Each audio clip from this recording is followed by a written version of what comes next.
Good morning ninth class. मैं Mrs चरण आज आपको संगीत गायन में महान संगीतज्ञ अमीर खुसरो के जीवन के बारे में पढ़ाऊंगी। बच्चों, जिन बच्चों के पास किताब नहीं है, अभी तक नहीं ख़रीदी है, वो जल्द से जल्द ख़रीदें, क्योंकि ये जीवनी जो है किताब में आपके दी हुई है। मैं उसे आज पढ़ के सुनाऊंगी आपको, और उसे आपको किताब से याद करना है बच्चों, और उसे अपनी कॉपी में भी लिखना है। जिन बच्चों के पास है तो वो अमीर खुसरो की जीवनी यानी उनका जीवन परिचय पेज नंबर 98 खोल लें अपनी किताब में। बच्चों, अमीर खुसरो का नाम संगीत जगत में कभी भी भुलाया नहीं जा सकता है। वो ऐसी महान शख्सियत थे बच्चों, जिनको कि भूला नहीं जा सकता है। उन्होंने संगीत में अपना बहुत योगदान दिया है। संगीत को आधुनिक रूप प्रदान कराने में उनका बहुत बड़ा हाथ रहा है। अमीर खुसरो का जन्म 1235 ईस्वी में एटा ज़िले के पटियाली नामक स्थान पर हुआ। उनके पिता का नाम अमीर मोहम्मद सैफुद्दीन था, जो बलबन से पटियाली आकर बस गए थे। अमीर खुसरो प्रखर बुद्धि का व्यक्ति था, अतः पिता की मृत्यु के बाद उसे तत्कालीन गुलाम वंश के राजा गयासुद्दीन बलबन का राजाश्रय प्राप्त हो गया। राजाश्रय मतलब उनके यहाँ रहने के लिए जगह मिल गई उनके राज्य में, है ना। राजा जो गयासुद्दीन बलबन थे, उनके राज्य में उनको रहने के लिए जगह प्राप्त हो गई थी। वहाँ उसने साहित्य और संगीत के प्रति विशेष रुचि उत्पन्न हुई। कुछ दिनों तक कई राज्यों में नौकरी करने के बाद वो अलाउद्दीन खिलजी के पास चले गए। अलाउद्दीन खिलजी स्वयं संगीत के बहुत बड़े प्रेमी थे। उन्होंने उसे राजगायक बना लिया। खुसरो शायरी भी किया करते थे और प्रतिदिन अलाउद्दीन खिलजी को नए नए गज़ल सुनाया करते थे। उनके दरबार में कई संगीतज्ञ और भी थे, जिनमें खुसरो को सर्वोच्च स्थान प्राप्त था, यानी कि सर्वोच्च यानी कि सबसे बड़ा स्थान अमीर खुसरो जी को प्राप्त था। कहा जाता है कि जब अलाउद्दीन खिलजी ने दक्षिणी भारत के देवगिरी राज्य पर चढ़ाई करके विजय प्राप्त की, तो उनके साथ अमीर खुसरो भी गए थे। गोपाल नायक नामक वहाँ का राजगायक था। कहाँ का? जहाँ पर अलाउद्दीन खिलजी ने आक्रमण किया था और उस राज्य को प्राप्त किया था, यानी कि देवगिरी में। देवगिरी के राजगायक कौन थे? गोपाल नायक। उन दोनों संगीतज्ञों में प्रतियोगिता हुई और खुसरो ने छल कपट से उसे हरा दिया। खुसरो को गोपाल नायक की विद्वता की सच्ची परख थी, अतः वह उसे दिल्ली ले आए और उनके संपर्क में रहकर संगीत की बहुत सी बारीकियों को, बहुत सी बातों को, महत्वपूर्ण कार्य उनके साथ उन्होंने किए और सीखे। अमीर खुसरो ने तत्कालीन जनरुचि का अध्ययन किया और उसके अनुकूल नए वाद्य, राग, गीत और तालों की रचना की। ये उनका क्या था? योगदान था संगीत के प्रति। आधुनिक काल में लोकप्रिय गीत छोटा ख्याल को जन्म देने का श्रेय उन्हीं को प्राप्त था। कुछ विद्वानों के मतानुसार उन्होंने छोटा ख्याल, कव्वाली, तराना तीनों का आविष्कार किया। उनके तराने प्रायः एक ताल में होते थे तथा उसमें फारसी के शब्द होते थे। इसके अतिरिक्त अमीर खुसरो ने कई नए वाद्यों को जन्म दिया। कहा जाता है कि उसने दक्षिणी वीणा में 4 तार के स्थान पर 3 तार लगाए और उसे सहतार की संज्ञा दी। फारसी में सह के अर्थ 3 होते हैं। सहतार धीरे धीरे बिगड़ता बिगड़ता सितार हो गया। तबले के विषय में भी कुछ विद्वानों ने अमीर खुसरो को इसका रचयिता कहा जाता है कि उसने पखावज को बीच से 2 भागों में विभाजित करके तबले की रचना की। तो इस प्रकार से अमीर खुसरो ने 2 वाद्यों को जन्म दिया, एक तो सहतार के स्थान पर सितार और पखावज को बीच से 2 भागों में बांटकर तबले की रचना की। कुछ नए रागों और कुछ नए तालों की रचना की। उसके रचित रागों में पूरिया, साजगिरी, पूर्वी, जिला, शहाना आदि तालों में झुमरा, त्रिताल, आड़ा, चारताल, पश्तो, सुल्फाक आदि विशेष रूप से उल्लेखनीय है। अमीर खुसरो कई भाषाओं का विद्वान था और 12 वर्ष की अवस्था से ही कविताएं लिखता था। उसने सैकड़ों पहेलियां बनाई, जिनमें से अधिकांश लगभग 700 वर्षों के बाद आज भी प्रचार में हैं, जैसे खेत में उपजे सब कोई खाए, घर में होवे घर खा जाए, यानी कि क्या है, फूट। फिर है अचरज बंगला एक बनाया, ऊपर नींव तले पर छाया, बांस न बल्ली बंधन घने, कह खुसरो घर कैसे बने। यानी कि बया का घोंसला, बया एक चिड़िया का नाम है बच्चों, और वो अपना घोंसला ऐसा बनाती है कि बिना नींव के, बिना बांस बल्ली के, बिना बंधन के वो घोंसला बनता है। समझ में आया? वो घोंसला बहुत कम अब दिखाई देता है और जंगलों में अक्सर दिखाई देगा, इधर तो शहर में तो शायद ही कहीं हो। तो बया का घोंसला इसका अर्थ है ना। कहा जाता है कि उसने फारसी और संगीत पर 90 पुस्तकें लिखी हैं, जिनमें केवल 22 ही उपलब्ध हैं। सन 1334 में उनके उस्ताद निजामुद्दीन औलिया का देहावसान हो गया और उन्हें इस बात का बहुत दुख हुआ। उस समय से वे संसार से विरक्त रहने लगे। उन्हें अपना जीवन भार स्वरूप मालूम पड़ने लगा और 1335 में अपने प्राण त्याग दिए। दिल्ली में उनकी कब्र उनके गुरु के पायत्याने बनाई गई, जहां आज भी प्रतिवर्ष कव्वाल लोग उनकी याद में क्या मनाते हैं, उर्स मनाते हैं। तो बच्चों, ये थी अमीर खुसरो जी की जीवनी। इनकी जीवनी को तुम्हें ध्यान से सुनोगे और अपनी कॉपी में इसको लिखोगे और याद करोगे, क्योंकि ये इम्तिहान में जीवनी आएगी। जितनी भी जीवनी हम आपको पढ़ाएंगे वो आपसे इम्तिहान में पूछी जाएगी, ठीक है। तो उसको अच्छे से आप लिखिए अपनी कॉपी में और याद करिए, ठीक है। अगर आपको कुछ नहीं समझ में आ रहा है तो आप मुझसे पूछ सकते हैं। दूसरी जीवनी हम लोग पढ़ेंगे तानसेन जी के बारे में। ये भी बहुत ही महान संगीतज्ञ हुए और इन्होंने भी संगीत में अपना योगदान दिया।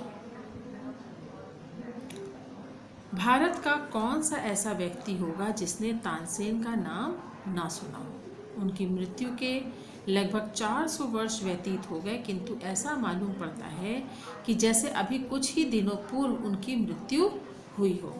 तानसेन का असली नाम तन्ना मिश्र था और पिता का नाम मकरंद पांडे। कुछ लोग पांडे जी को मिश्र भी कहते हैं। तानसेन की जन्मतिथि के विषय में अनेक मत है बच्चों। अधिकांश विद्वानों के मतानुसार उनका जन्म 1532 ईस्वी में ग्वालियर से 7 मील दूर बेहड ग्राम में हुआ था। उनके जन्म के विषय में यह कहा जाता है कि बहुत दिनों तक मकरंद पांडे संतानहीन थे। मोहम्मद गौस नामक फ़कीर के आशीर्वाद से उन्हें एक पुत्र उत्पन्न हुआ, जिससे तन्ना के नाम से पुकारा गया। अपने पिता की एकमात्र संतान होने के कारण उनका पालन पोषण बड़े लाड़ और प्यार से हुआ। फलस्वरूप अपनी बाल्यावस्था में बड़े नटखट और उदंडी रहे। प्रारंभ से ही तन्ना में दूसरों की नकल करने की अपूर्व क्षमता थी, यानी कि वो बहुत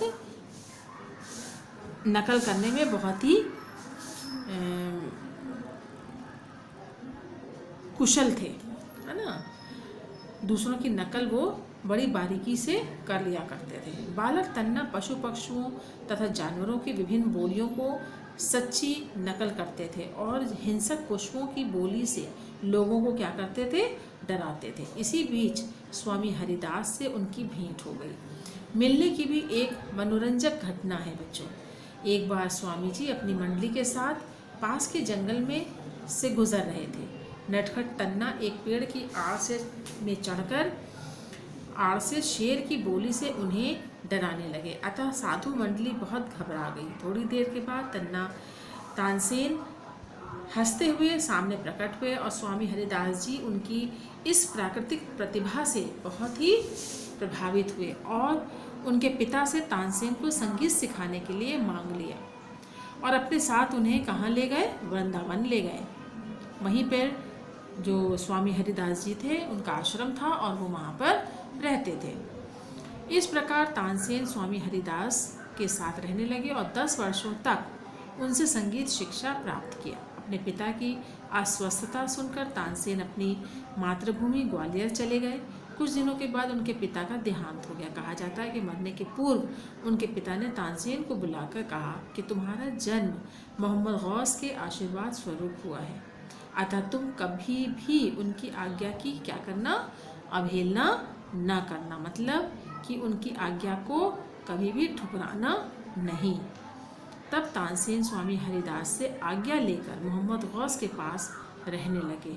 वहाँ वे कभी कभी ग्वालियर की विधवा रानी मृगनयनी का गायन सुनने के लिए उसके मंदिर चले जाया करते थे। वहाँ उनकी एक दासी हुसैनी की सुंदरता और संगीत ने तानसेन को अपनी ओर आकृष्ट कर लिया और रानी मृगनयनी ने हुसैनी से तानसेन की शादी करा दी। तानसेन के 4 पुत्र हुए, सूरत सेन, शरद सेन, तरंग सेन और विलास खां तथा सरस्वती नाम की एक पुत्री।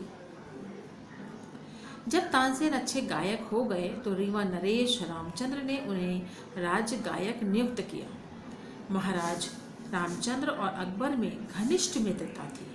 महाराज रामचंद्र ने अकबर को प्रसन्न करने के लिए एक गायक तानसेन को उन्हें उपहार स्वरूप भेंट कर दिया। अकबर स्वयं संगीत के बहुत प्रेमी थे। वह उन्हें पाकर अत्यधिक प्रसन्न हुए और अपने नव रत्नों में, यानी कि उनके राज्य के 9 रत्न थे, उनमें उन्हें शामिल कर लिया। धीरे धीरे अकबर तानसेन को बहुत मानने लगे। फलस्वरूप दरबार के अन्य गायक उनसे क्या करने लगे, जलन करने लगे, ईर्ष्या करने लगे। उन लोगों ने तानसेन के विनाश की एक युक्ति निकाली, एक योजना बनाई।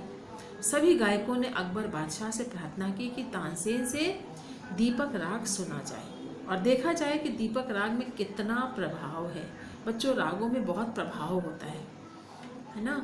और ये प्रभाव देखने के लिए राज दरबार के जो लोग थे वो तानसेन से ईर्ष्या करते थे, तो वो चाहते थे कि तानसेन का बुरा हो और इसलिए उन्होंने उनसे राजा अकबर से ये विनती की कि वो तानसेन से कहें कि दीपक राग सुनाएं।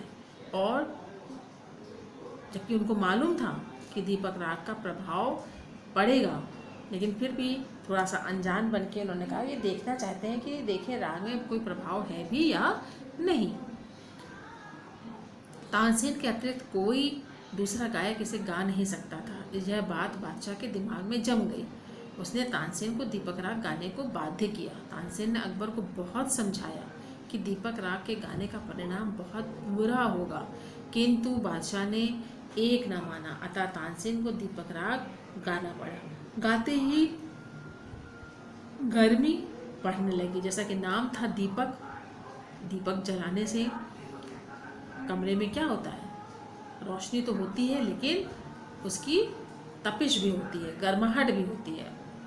तो उस राग से जैसे ही वो राग तानसेन जी ने गाना शुरू किया, गाते ही गर्मी बढ़ने लगी और चारों ओर से मानो अग्नि की लपटें निकलने लगी। श्रोतागण यानी कि जो सुन रहे थे वो मारे गर्मी के भाग निकले, किंतु तानसेन का शरीर प्रचंड गर्मी से जलने लगा। बच्चों, उसकी गर्मी केवल मेघ राग से समाप्त हो सकती थी। कहा जाता है कि तानसेन की पुत्री सरस्वती ने मेघराग गाकर अपने पिता की जीवन रक्षा की। बाद में बादशाह को अपनी हट पर, अपनी जिद पर बड़ा पश्चाताप हुआ। बैजू बावरा तानसेन का समकालीन था, यानी कि उनके ही समय का गायक था बैजू बावरा। बहुत से बच्चों ने ये पिक्चर भी देखी होगी, बैजू बावरा, है ना।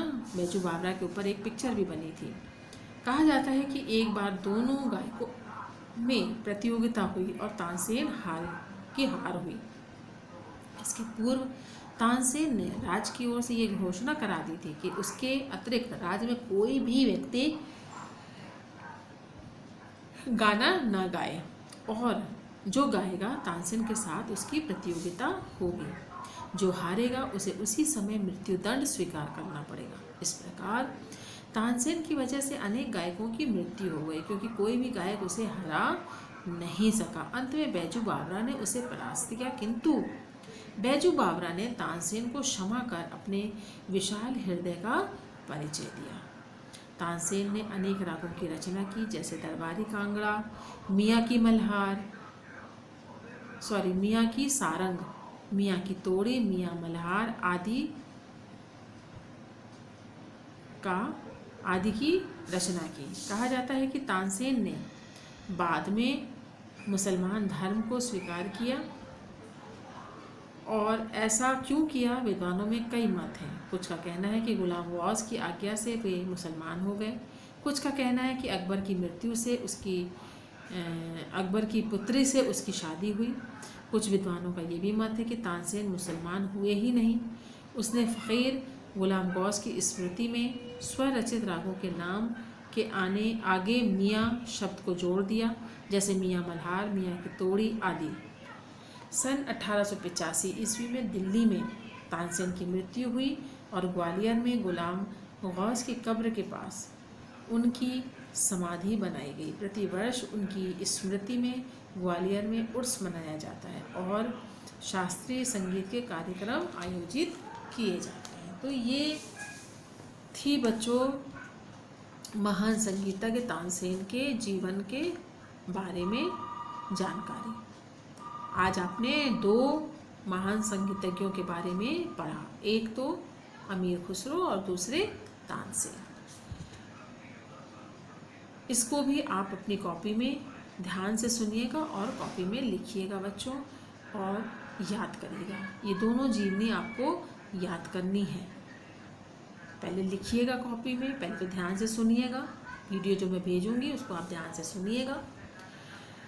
जिन बच्चों के पास किताब नहीं है वो ध्यान से सुनेंगे और फिर लिखने की कोशिश करेंगे और अपनी कॉपी में उतारेंगे। जिनके पास किताब है वो बच्चे किताब से इनकी जीवनी को अपनी कॉपी में लिखेंगे, और सभी बच्चे इसको याद करेंगे अपनी परीक्षा के लिए भी। ठीक है। और अगर आपको नहीं समझ में आता है बच्चों, कुछ पूछना चाहते हो तो आप पूछ सकते हो। ठीक।